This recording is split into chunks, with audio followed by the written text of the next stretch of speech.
You ask Tiger to solve.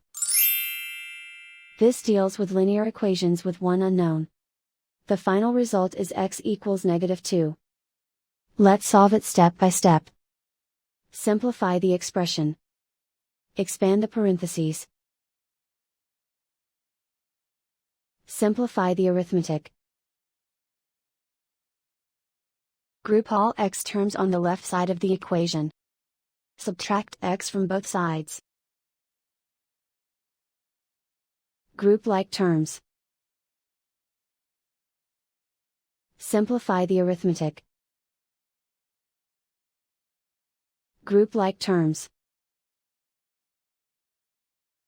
Simplify the arithmetic. Group all constants on the right side of the equation. Subtract 10 from both sides. Simplify the arithmetic.